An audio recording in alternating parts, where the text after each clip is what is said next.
Bom, bom dia a todos.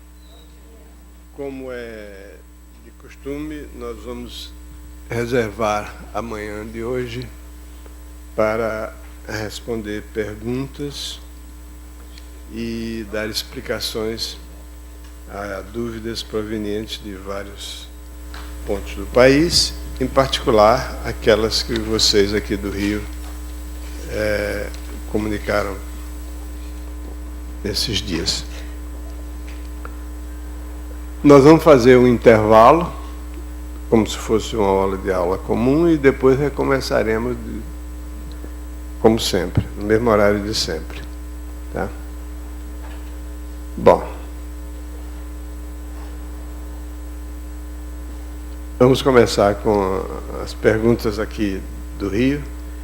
Eu queria avisar aos nossos colegas dos estados que estamos abertos para receber indagações durante toda a manhã. Vocês já sabem o processo, né? Primeira pergunta aqui do Rio de Janeiro aliás, as duas primeiras perguntas eu vou passar para o Paulo César, né? Uma delas é dirigida diretamente a ele e a outra é em geral. Os senhores recomendam o estudo de combinatória na 8ª série? Essa é a pergunta para o PC. E a outra pergunta é por que não se ensina matemática financeira no ensino médio? E também tem uma terceira questão, de onde vem o termo afim para a função AX mais B? PC, disponha. Então,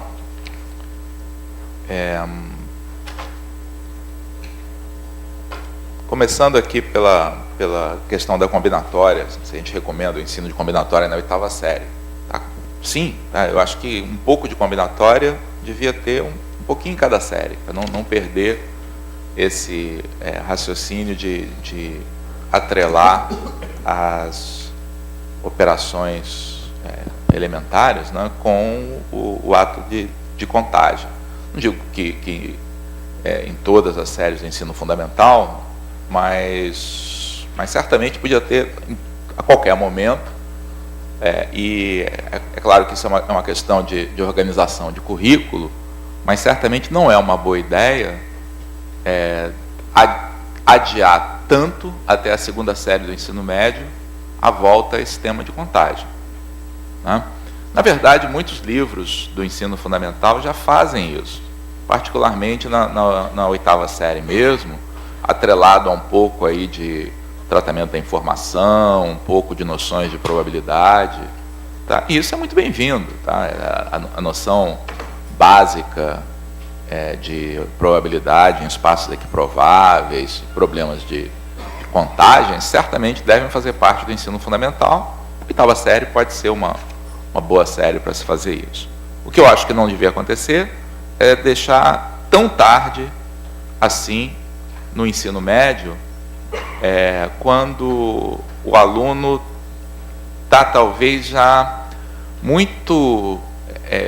isso é uma crítica em relação à maneira como o ensino médio é feito, está muito acostumado a ver a matemática como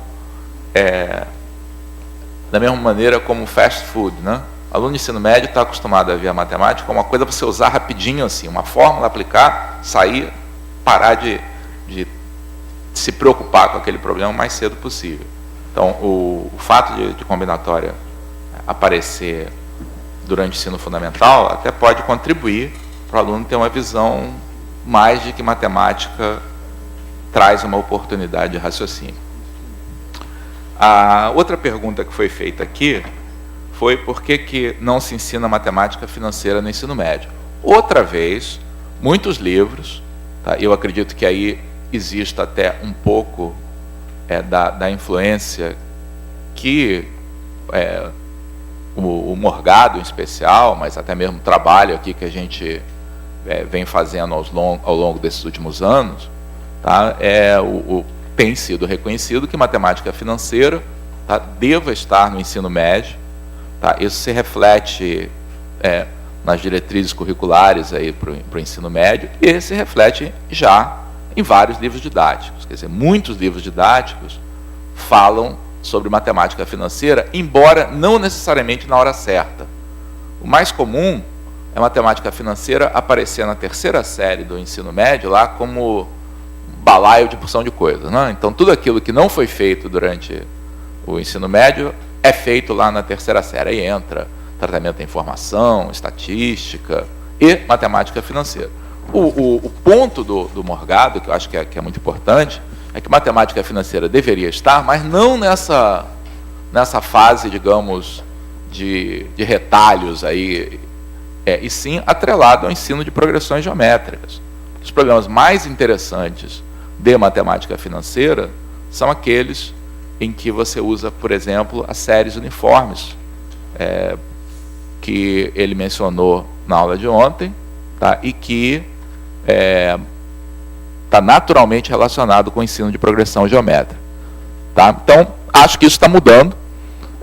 Acho que cabe a vocês colaborarem para mudar, porque incluir matemática financeira quando está ensinando progressão geométrica, tá, é algo que pode ser feito, ainda que o currículo de sua escola não preveja explicitamente matemática financeira. Não? Você está ensinando progressões geométricas, ensina um pouquinho de matemática financeira. Tá? Em vez de fazer muitos dos problemas artificiais que a gente faz de progressões geométricas, faz alguns problemas reais que tenham a ver com a prestação lá que os pais dos alunos estão pagando lá da geladeira. Tá? Isso, sabe, dá uma relevância para os alunos muito maior. Tá? Então, depende de vocês também a matemática financeira, tá, no ensino médio. Quanto à pergunta de onde vem o termo afim para a função AX mais B, eu tenho certeza que o Elon pode responder essa pergunta melhor do que eu. Quer dizer, isso vem do conceito de afinidade, tá? Mas a história toda disso eu não sei. Estamos sem som? O que eu sei fazer é reduzir essa pergunta a outra pergunta. Essa pergunta a outra pergunta. E essa redução dessa pergunta a outra pergunta é sugerida pela última coisa que o Paulo César falou. E, de fato, a noção de função afim está relacionada, esse nome afim provém do nome afinidade, que é uma transformação geométrica.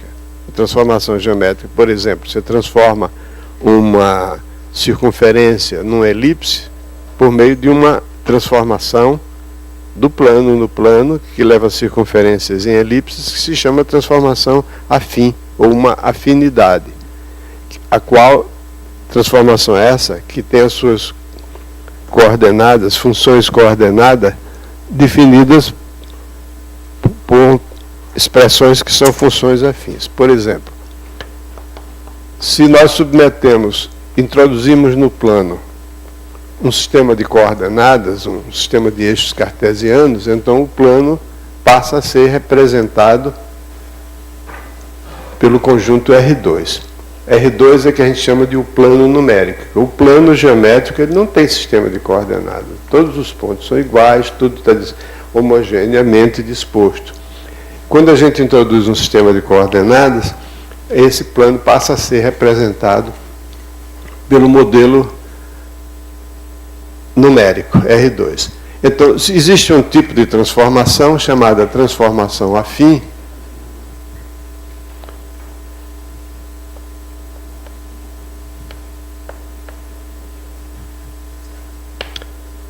ou afinidade, que é uma transformação que tem a propriedade de transformar retas em retas. Quer dizer, a cada ponto do plano, ela associa outro ponto do plano. Se os pontos estão sobre uma reta, os seus transformados estão sobre uma reta. Se os pontos estão sobre uma circunferência, os seus transformados vão estar sobre uma elipse. Transforma circunferências em elipses. Transforma parábolas em parábolas também, e transforma hipérboles em hipérboles. Então, essa transformação, se for vista por suas funções coordenadas, é dada assim.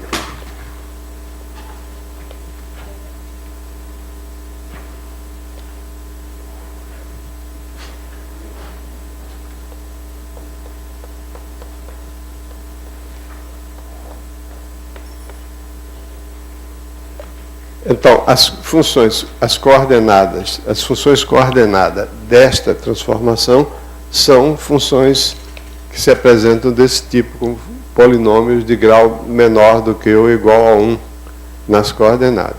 Então, a partir daí é que vem o nome de função afim, de chamar essas funções f de x, no caso de funções de uma variável, f de x igual a x mais b, de função afim. Essa é a origem do termo. Agora, como eu disse no começo, a minha resposta consistiu em transformar uma pergunta noutra pergunta. E por que essa transformação é chamada de afinidade? Bom, aí a gente pode dizer, bom, é porque uma elipse é algo afim, né? Parecido com, relacionado com, ligado a uma circunferência. Agora, eu queria acrescentar só um pouquinho a excelente explicação que o Paulo César deu sobre o ensino da matemática financeira no ensino médio, e dizer o seguinte, que nós aqui enxergamos a matemática, principalmente a matemática do ensino médio, como um conjunto de modelos abstratos para caracterizar ou para nos ajudar a entender e prever coisas que acontecem em situações concretas. Então, isso significa que cada vez que a gente ensina um conceito matemático, a gente é praticamente obrigado a seguir esse ensino abstrato de algumas aplicações. E isso é o que se chama atualmente de contextualização, que eu acho uma tendência muito oportuna e valiosa no ensino da matemática. Então, quando a gente ensina progressões geométricas, não é uma coisa muito mais interessante do que progressão aritmética, que é bem mais fácil matematicamente, mas progressão geométrica existe, na minha visão, é indispensável que esse ensino abstrato de progressão geométrica, que é absolutamente necessário, soma dos termos da progressão e outros fatos relacionados com isso, que esse ensino seja seguido de aplicações desse conceito. A matemática financeira é uma aplicação extremamente interessante, mas existem outras aplicações, porque todas aquelas aplicações relacionadas com a função exponencial, quando discretizadas, se tornam problemas de progressão geométrica. O que eu quero dizer com isso? Quer dizer o seguinte, por exemplo, quando a gente estuda aplicações da função exponencial, um exemplo importantíssimo é a desintegração radioativa, por exemplo. Então, em períodos de mesma duração, digamos de dia a dia ou de hora em hora, um corpo radioativo, uma substância radioativa, vai perdendo a sua radioatividade de tal modo que em intervalos iguais a porcentagem de radioatividade perdida as porcentagens são iguais. Então isso é um exemplo de progressão geométrica, né? Existem outros exemplos interessantes de progressão geométrica. A matemática financeira é talvez o exemplo mais natural, mais simples, porque está presente no dia a dia de todos nós. Ok, mas o ponto que eu queria fazer é esse, que o ensino de matemática na escola média, né, o ensino médio de matemática, ele deve sempre ter o professor deve ter sempre essa preocupação de todas as vezes que introduz um novo conceito, procurar justificar aquela existência do conceito fazendo aplicação. Às vezes essa aplicação é difícil. Então, as aplicações são feitas a outros conceitos de matemática, porque existem os conceitos auxiliares que você introduz para poder entender melhor outra ideia. Matemática também. Aí fica um pouco mais longa a história. Muito bem. Então, o Edson aqui do Rio de Janeiro fez uma pergunta que nós vamos passar para o professor Zé Paulo, que, na verdade, não é uma pergunta, é uma questão de múltipla escolha que podia cair no vestibular ou algo assim. Não, eu já sei, está aqui, foi problema de um concurso para professor no Rio de Janeiro. Bom. Ele ficou com dúvida desse feixe aí. Zé Paulo. Basta resumir, né? Você acha que precisa fazer tudo? Hein? Precisa fazer tudo? A sua resolução? Eu tenho que dizer qual é o problema. Não, tudo bem. Bom, o problema é o seguinte.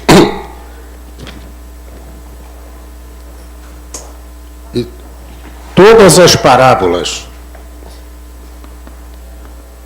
y igual a mais 1x2 menos 2ax menos 3a mais 7 com a diferente de 1. Isso é prática. Não, com a diferente de menos 1, né? Bom, aqui está escrito a diferente de 1, mas certamente é a diferente de menos 1. Porque quando a fosse menos 1, aqui não teria. Né? Bom, possuem, ele afirma isso? Afirma. Possuem uma corda comum.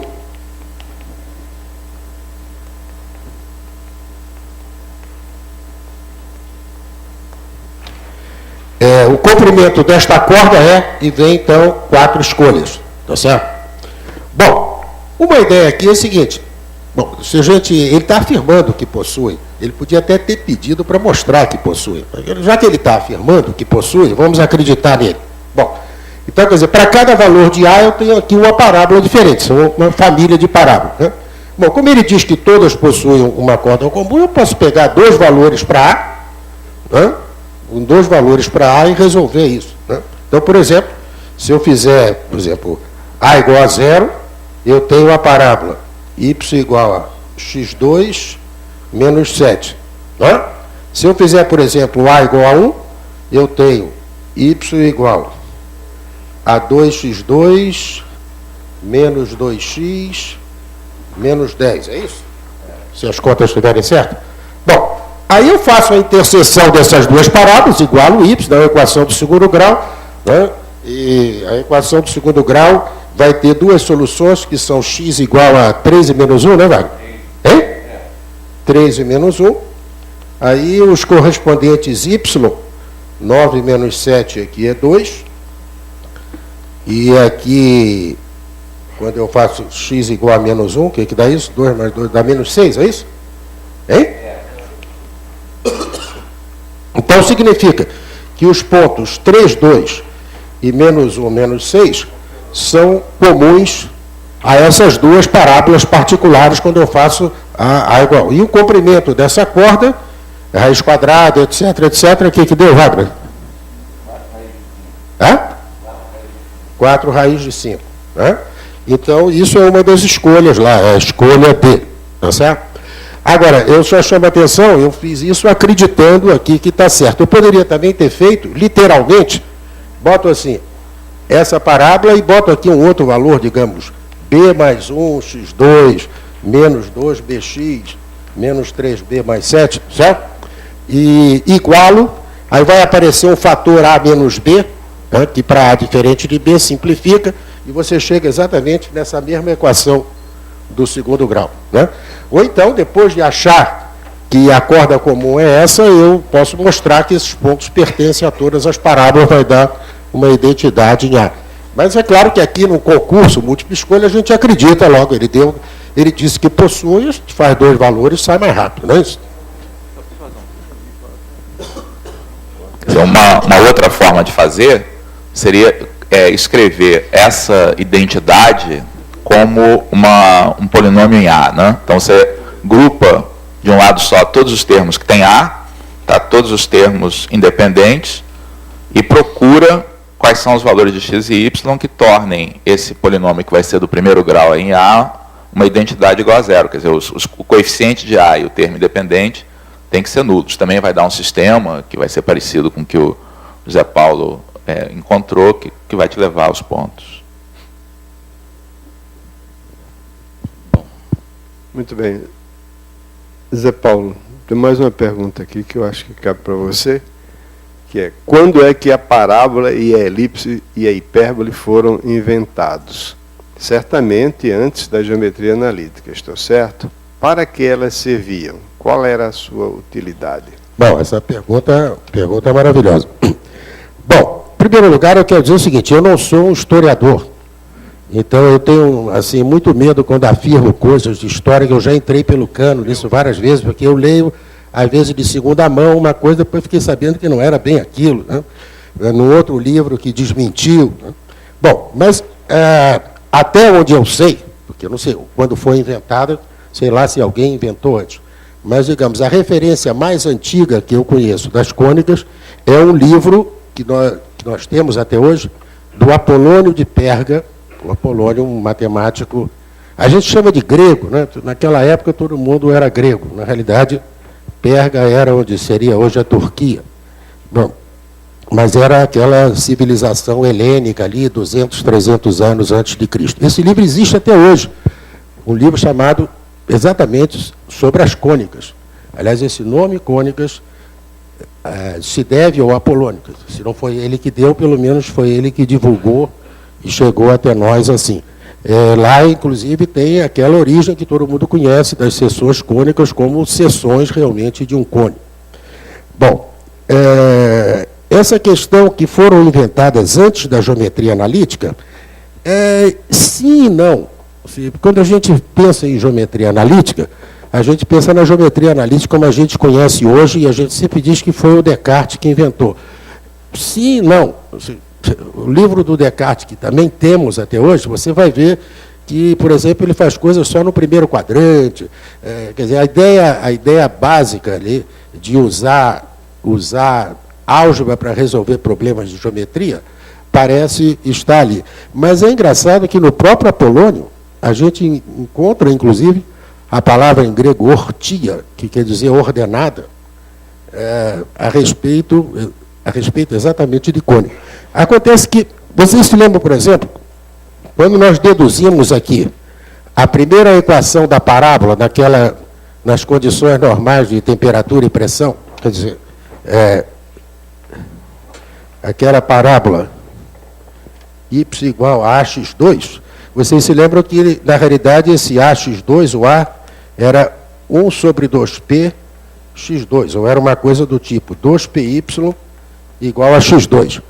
Naquela época, eles olhavam essas coisas, isso aqui para ele, na realidade, era uma igualdade entre áreas. Ele está dizendo que para cada ponto x, y, né, era iguais a área do quadrado de lado x com a área do retângulo, que um dos lados era y e o outro era o dobro do parâmetro. Por sinal, esse dobro do parâmetro aparecia exatamente aqui. Se vocês fizerem a conta, o 2p aparece aqui, que até hoje, o Wagner falou daquele negócio do Cavalieri, do latino, até hoje é conhecido pelo seu nome latino, latus rectum, né? Mas que a gente, quer dizer, conhece em latim porque o latim é uma coisa, obviamente, muito mais usual que o grego, né? Mas esse nome é exatamente o ortia, que vinha lá do Apolônio, né? Bom, quanto a essa questão da utilidade, não sei responder essa questão assim. Pode ser que a minha resposta esteja bastante incompleta. Mas uma coisa é que existe uma lenda, digamos, uma tradição de que o Arquimedes teria usado aquela propriedade refletora da parábola que eu mencionei, né, que todos os raios que vêm paralelamente ao eixo se projetam sobre o foco, para concentrar os raios, fazer um espelho parabólico, concentrar os raios solares e, com isso, incendiar navios inimigos. Um trabalho que ele teria feito para o rei de Siracusa. O Arquimedes nasceu e morreu em Siracusa, uma ilha ali debaixo da Itália, que também a gente chama de grego, né? Isso seria, digamos, uma aplicação, né? Assim, uma aplicação assim, bélica, né? uma primeira bomba atômica aqui, feita aqui a partir da propriedade refletora da parábola. Mas isso é uma coisa que não se confirma, digamos assim. Quando você lê a história pelos historiadores gregos sobre o rei de Siracusa, não aparece essa história, mas é uma tradição que existe dentro da matemática. Não sei se alguém quer completar com alguma coisa. Não, a pergunta realmente suscita uma série de observações, inclusive aquele fato de que os conceitos matemáticos são descobertos muito antes de suas aplicações, é que depois, séculos e séculos depois do Apolônio ter escrito o seu extraordinário livro sobre as cônicas, aliás, há registros históricos de que Euclides também escreveu um livro sobre cônica, mas esse livro foi desaparecido. Séculos depois, o Kepler descobriu que os planetas, quando giram em torno do Sol, descrevem uma órbita elíptica, que depois foi justificado por Newton, né? Bom, então essa é a observação do Zé Paulo. Existem algumas curiosidades sobre a elipse, né? Por exemplo, na Alemanha existe uma cidade, não me recordo o nome atualmente, no momento, mas que tem o salão onde está o prefeito, tem uma forma elíptica. E dizem que ele botava a mesa dele num dos focos e reunia o pessoal no outro foco para discutir as perguntas que iam fazer, então ele ouvia tudo que estava sendo cochichado lá para fazer as perguntas para ele. Aliás, eu não tinha entrado nesse detalhe porque eu entendi que ele estava perguntando qual era a aplicação na época lá do Apolônio. Mas isso que você está dizendo tem no Capitólio, em Washington. Inclusive os guias turísticos. Não, agora, aplicações por exemplo, da hipérbole, né, do fato de que essa propriedade refletora, existe também a propriedade refletora da hipérbole, né? E essa propriedade refletora da hipérbole é utilizada nas antenas parabólicas, nos rádios, principalmente nos receptores de rádio, né? Radiotelescópico, para estabilizar, porque os telescópios parabólicos, né, que são radiotelescópios, eles são muito grandes e se deformam com grande facilidade. E essa reflexão a pessoa perde na transmissão, então ele utiliza um segundo pequeno espelho perto do foco, que tem uma forma de um hiperboloide, que o raio a onda se reflete duas vezes, primeiro no espelho parabólico, depois no hiperbólico, e com isso concentra mais. Só para esgotar o assunto e a gente mudar, tem uma pergunta aqui sobre justamente a utilidade do espelho elíptico ou hiperbólico, já que se falou no espelho parabólico e tal. Então, uma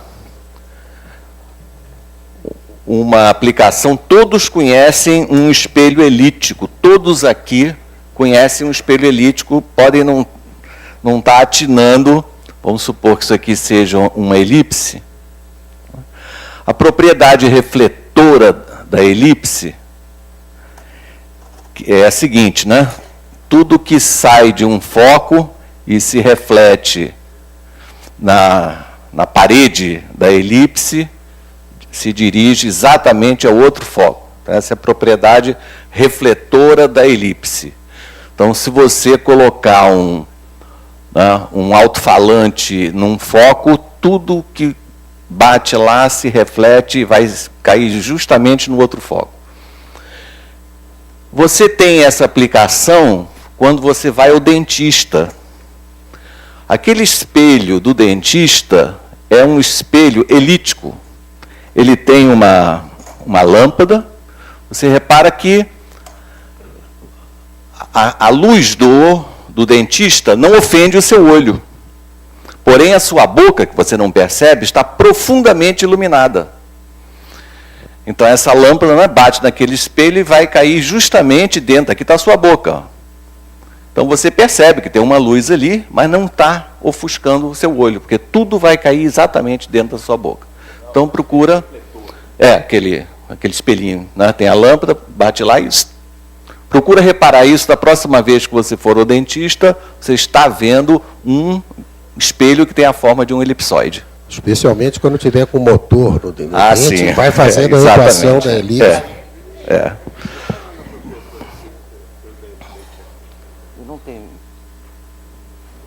Eu quero Desculpe, só para completar, quero dizer, assim como eu citei aquele artigo do Wagner, que tem na revista do professor de matemática, Por que as antenas são parabólicas, essa outra aplicação que o Elon mencionou, quer dizer, sobre a existência de um espelho hiperbólico nos telescópios que se reflete antes do parabólico, também tem um artigo da revista do professor de matemática, professor Geraldo Ávila, sobre esse assunto. E, finalmente, aqui, fazendo a ligação de onde vem o termo afim para função afim, tem uma pergunta que surgiu durante a aula do Paulo César, de onde vem o símbolo do pontinho de exclamação para o fatorial, que naquela hora ele não sabia e ninguém sabia, mas aí eu consegui achar. E é uma história bastante pitoresca. O símbolo do fatorial tem até data, é 1808. Antes disso, o símbolo de fatorial era isso aqui, assim.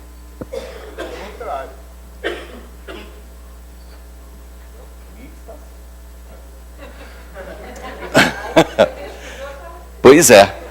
Aí aconteceu que um professor obscuro chamado Christian Kramp, da cidade de Estrasburgo, escrevia os seus artiguinhos de matemática e escreveu um que tinha probabilidade combinatória e mandou para o editor.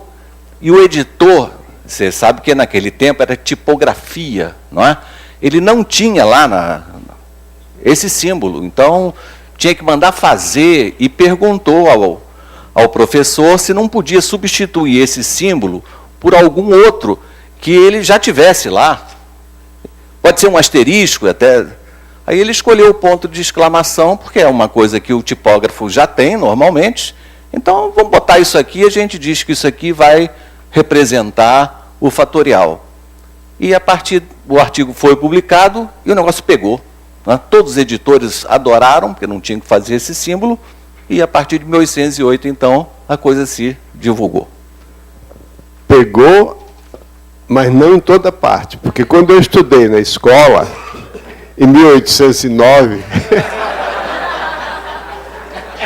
o meu professor usava o símbolo fatorial assim, mas segundo eu me lembro, já faz mais de um século que eu estudei lá, era o símbolo de fatorial era esse, mas a minha lembrança aqui era ao contrário, mas não faz mal. Mas se você, por exemplo, olhar um livro que eu tenho certeza que você conhece, que é um livro chamado Elementos de Álgebra de Sinésio de Farias, o símbolo de fatorial é esse aqui.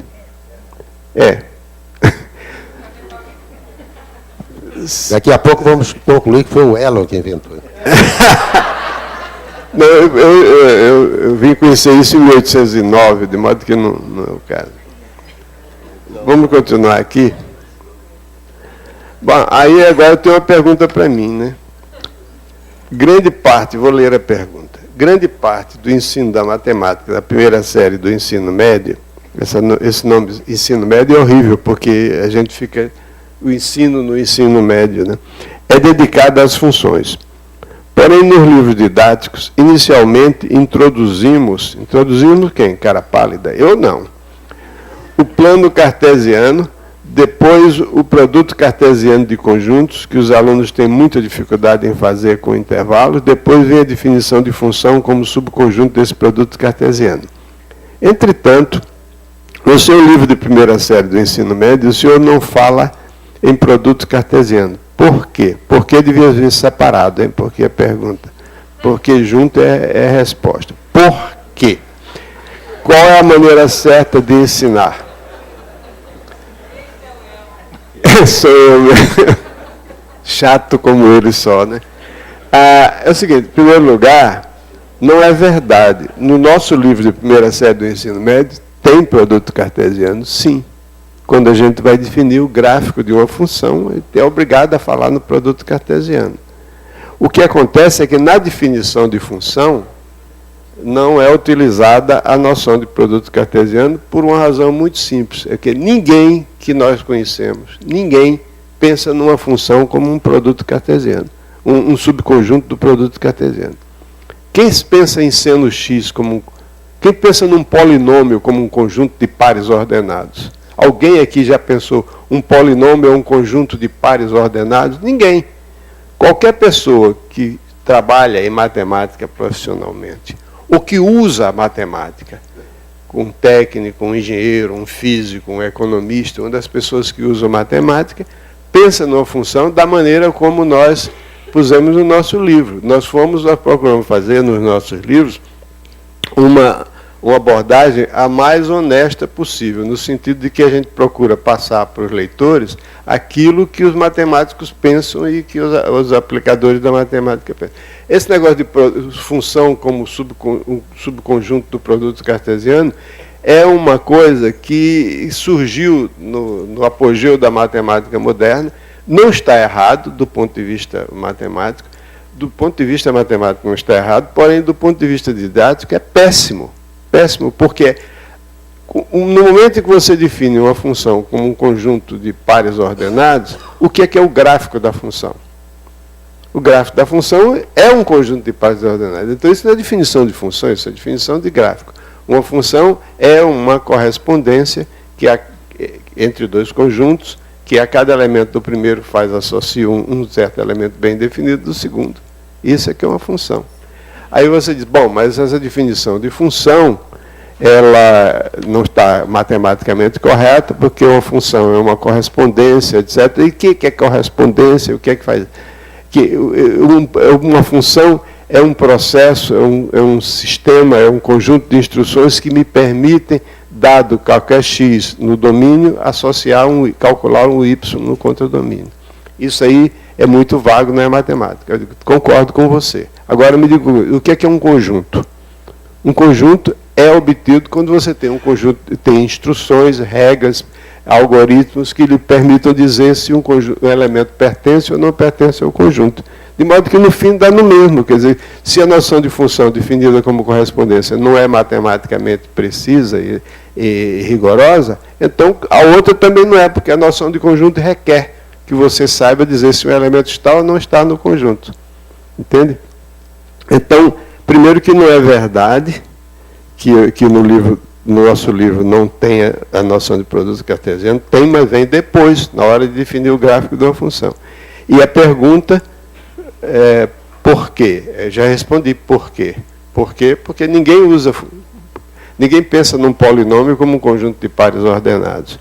E qual é a maneira certa de ensinar? Bom, essa pergunta é uma pergunta bem ampla. A maneira certa de ensinar, não existe maneira certa de ensinar. Não existe maneira certa de jogar futebol. Não existe maneira certa, cada um tem o seu jeito. Né? Não existe maneira certa de cantar. Cada um tem sua voz diferente, tem o seu estilo. Então, a maneira certa de ensinar é você seguir uma série de preceitos bastante gerais e que decorrem do bom senso e da vontade de fazer com que as pessoas que estão ali escutando entendam, aprendam. É você se identificar com o aluno que você tem nas mãos, diante de você, e você procurar entender as dificuldades daquele aluno e procurar superar, fazer com que ele consiga superar essas dificuldades através do seu esforço, do esforço dele, não nosso, dele, seu no sentido de dele, né? E que você deve se vir apenas de orientar, para orientar. Essa é a minha resposta a essa pergunta. Se algum dos meus colegas quiser acrescentar alguma coisa, tudo bem. Se ninguém quer acrescentar nada, eu passo a bola para o Wagner. Bem, perguntas rápidas. Aracaju. O melhor instrumento para medir uma garrafa é o copo, pois possui 200 ml. Eu sinto discordar. Porque, primeiro, bom, você vai ter que abrir a garrafa, né? Segundo, que normalmente uma garrafa de vinho, por exemplo, tem 750. Então, para você chegar a essa conclusão, você não, só com um copo de 200 ml, você só mede múltiplos de 200, né? Então, fica o comentário que eu não achei muito útil isso aqui, não. Uma pergunta que... para medir o conteúdo da garrafa. Bom, tem uma pergunta aqui que não é muito ligada ao que eu falei de trigonometria, mas veio com tanta simpatia aqui, veio de Goiás aqui. Vamos ver se... Quem foi? Ludmila. Ó, Ludmila de Goiás aqui presente, ela dá essa função aqui. 3 seno x mais 4 menos 4 cosseno x. Ela quer saber qual é o valor máximo dessa função.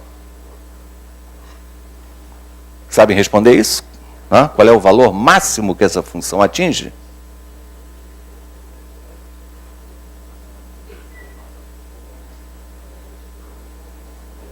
Dou-lhe uma.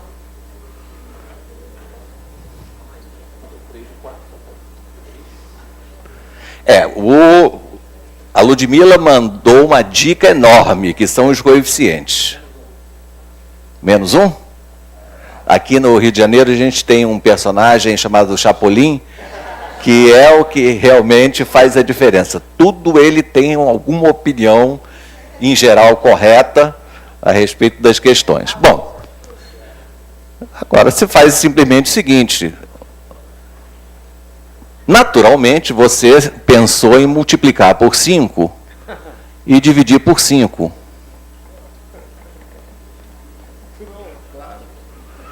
Não é óbvio isso? Claro.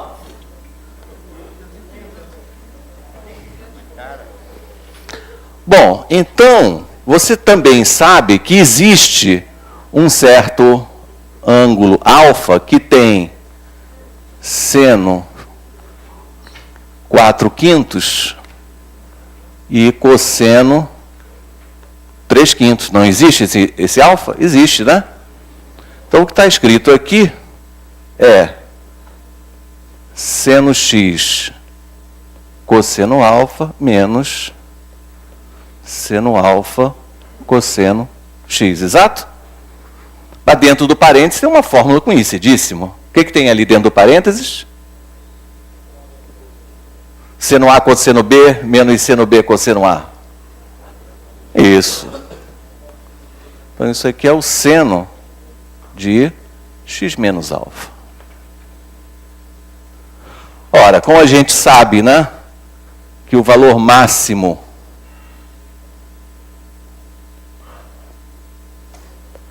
do seno é 1, consequentemente, o máximo de f de x é 5. E o mínimo, menos 5. Ok? Então é isso. Não é natural aquele 5 ali? É. E se aqui no lugar de 3 e 4, se fossem A e B? Qual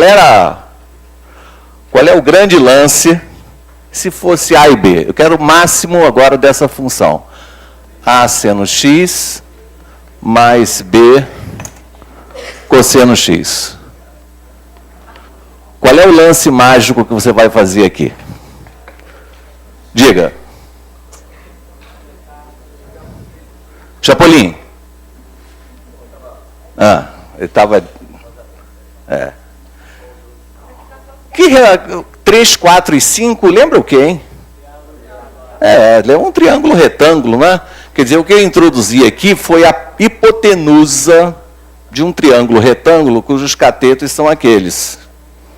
E se os catetos são A e B, a hipotenusa mede raiz de A2 mais B2. Isso.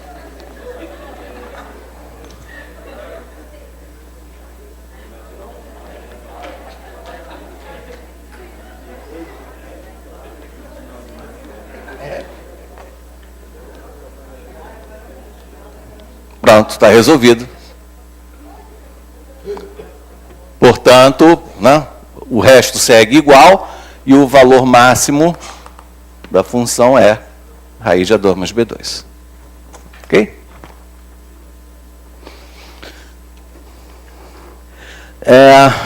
Isso aqui, de onde é isso?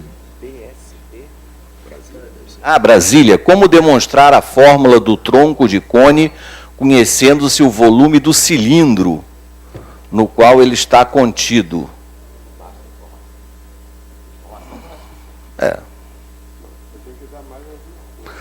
Talvez ele tenha se confundido, porque no exercício, né, lá em cima, tinha, conhecendo o volume do cilindro, conhecendo o volume do cone, sabendo isso assim, era uma... Então ele achava que tinha que usar a informação do cilindro, como aqui também pensaram isso. Gente, quando você tem um problema, e se eu te dou, digamos, um formulário, você não é obrigado a usar naquele problema todas as fórmulas do formulário. Faz parte, né, você descobrir quais são os dados que são relevantes para o seu problema. Tá? Aquela informação estava apenas para você fazer a ligação que a relação do prisma com a pirâmide, né, a razão dos volumes é 1/3, é exatamente a mesma relação entre o cilindro e o cone. O cone tem volume 1/3 do volume do cilindro. Mas o cilindro não é necessário para fazer aquela demonstração que todos vocês fizeram. Tá? Deixa eu responder a Débora Michelon, que é da cidade de Osório, no Rio Grande do Sul, que se apresenta como sendo, além de professora de matemática, técnica em química. Então ela diz o seguinte: no problema do cloro na piscina, não seria mais apropriada a escolha de um outro soluto, quer dizer, não o cloro, porque ela diz que como por exemplo um sal em quantidade que não saturasse a solução.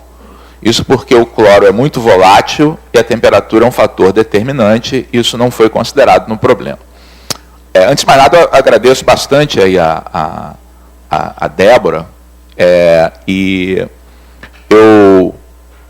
quando eu formulei esse problema, eu como não tenho piscina em casa, né, é uma dúvida que eu fiquei ao formular o problema, se as quantidades, por exemplo, que foram colocadas estavam adequadas, que acho que essa é uma preocupação que nós, professores, devemos ter. Na hora de formular situações para os alunos trabalharem, eu acho que todos nós temos as nossas limitações, que não vamos conhecer tudo sobre tudo, né?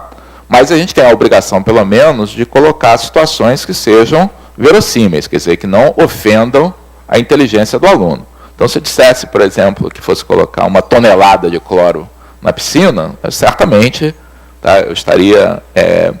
mas eu agradeço aí a Débora, tá? Acredito que pode ser que, pela volatilidade do cloro, tá, o modelo não seja tão ajustado à nossa descrição, tá? Mas a minha sensibilidade me diz que, ainda assim, ele é um modelo útil para descrever esse tipo de situação. Na verdade, são utilizados modelos semelhantes em situações que são até muito mais sujeitas a perturbações do que essa do cloro. Tá? Por exemplo, tem no livro situação a respeito de drogas que são administradas, remédio. Toda vez que você lê uma bula de um remédio, tá, vem lá qual é a meia-vida daquela medicação. Tá? E é claro que essa meia-vida é um dado experimental, sugere, como eu disse aqui na aula, de que pelo fato de ele falar em meia-vida, está sugerindo que o tipo de modelo utilizado para descrever a variação é um modelo exponencial, quer dizer, num período fixo, a quantidade da droga se reduz à metade. Tá? Mas é claro que esse processo de eliminação da droga no organismo é parecido com o da piscina. Né? Como é que a droga que, por exemplo, suponhamos que você tome um remédio injetável, né, na veia, então ele imediatamente adquire uma certa concentração na corrente sanguínea. Então, o que está acontecendo? O organismo está constantemente, né, trabalhando no metabolismo, um processo através do qual líquido, água que a gente ingere, é colocado no sangue e impurezas são filtradas, principalmente pelos rins, mas também pela transpiração e outros processos. Então, o organismo funciona de uma certa forma como uma piscina. Tá? A água que você ingeriu vai sendo colocada na corrente sanguínea, tá? E parte das impurezas vão sendo colocadas, vão sendo eliminadas principalmente pelo sistema urinário. Tá? E o processo básico a quantidade eliminada por unidade de tempo depende da concentração. Quando a concentração está alta, muito da droga é eliminada. À medida que a concentração abaixa, tá, menos droga é eliminada. É claro que esse processo certamente sofre as perturbações que a Débora citou com relação à piscina. Não tem a evaporação, mas depende da quantidade de água que você tomou, depende dos alimentos que você ingeriu, depende de como seu rim funciona. E ainda assim, esse modelo de dispersão exponencial é útil, tá? É utilizado aí pela indústria farmacêutica para, por exemplo, programar com que frequência você deve tomar aquela droga. Então, dependendo da meia-vida, por que de vez em quando tem um remédio que você toma uma vez por dia, tem outros que você tem que tomar de 6 em 6 horas? Depende desse processo de metabolização. Tá? Então, eu agradeço aí a Débora. Tem mais uma informação que vem do Paraná, que cloro de piscina, na verdade, é barrilha leve, que é hipoclorito de sódio. Muito bem. Então, estamos aprendendo um bocado aqui sobre esse assunto. O Alan quer acrescentar alguma coisa? É só dizer, agora, o que eu vou dizer ficou prejudicado por essa observação que esclareceu tudo, mas você escolheu cloro em vez de sal, porque é o que se põe numa piscina, quer dizer, você quer ser o mais realista possível, dentro desse princípio que você mencionou, para não fazer como aquele livro, que é um livro bastante utilizado, forte no Brasil, que é um livro de ensino médio, não vou dizer o autor, em que ele dava um exemplo da definição de progressão geométrica, e um exemplo dele era o seguinte: você pega um barbante, corta ao meio, depois cada metade do barbante você corta ao meio, você vai cortando ao meio sempre, depois de 2000 vezes que você faz isso, qual o tamanho do barbante que sobrou, qualquer coisa desse tipo. Né? Quer dizer que é uma coisa óbvia que ninguém vai fazer isso, nem é possível fazer isso 2000 vezes. Bom. Pode ir. Bom, há aqui duas perguntas correlacionadas. Uma é do Ricardo Almeida, aqui do Rio, do Grupo 10. Como encontrar a solução do problema 2 de gráfico de função quadrática sem a utilização do computador? O problema 2 é aquele que eu pedia para determinar o lugar geométrico dos pontos médios das cordas de uma parábola paralelas a uma reta dada. E há uma outra pergunta também do Martinho, da UFMT, deve ser Universidade Federal do Mato Grosso, né? Num dos exercícios da quarta-feira sobre parábola, encontramos o lugar geométrico dos pontos médios, etc, etc. A resposta foi um segmento de reta paralela ao eixo da parábola. Não, a resposta foi uma semi-reta. Né? Esse segmento intercepta a parábola era uma semi-reta que justamente a origem era na parábola e o resto não. Mas vamos sobre isso, como encontrar a solução sem a utilização do computador. Bom, o que acontece é que, na parte da tarde, eu mostrei aqui, utilizando aquele programa de geometria dinâmica, como que o programa mostrava a cara do lugar geométrico que sugeria uma semi-reta. E essa pergunta veio muito a calhar, porque, enfim, naquela hora a gente não teve tempo de esclarecer uma coisa muito importante. O computador não resolveu o problema, em hipótese alguma. Né? O computador deu uma sugestão que, inclusive, poderia ter sido feita sem o computador, isto é, eu poderia, com régua e compasso, etc., ter feito várias cordas e ter achado os pontos médios, etc., e reparar que eles estariam aproximadamente em linha reta, etc., e sugerindo ali que fosse uma semi-reta. O computador apenas fez isso mais rápido, com uma imagem mais bonita, etc., com várias outras vantagens que nós conhecemos. Mas foi importante essa pergunta, porque isso é um desafio que nós temos agora na era do computador. Como o computador tem uma precisão muito grande, a tendência dos nossos alunos a achar que o computador demonstrou isso é muito grande. Então, nós temos uma dificuldade. O computador veio facilitar algumas coisas e, ao mesmo tempo, lançou alguns desafios.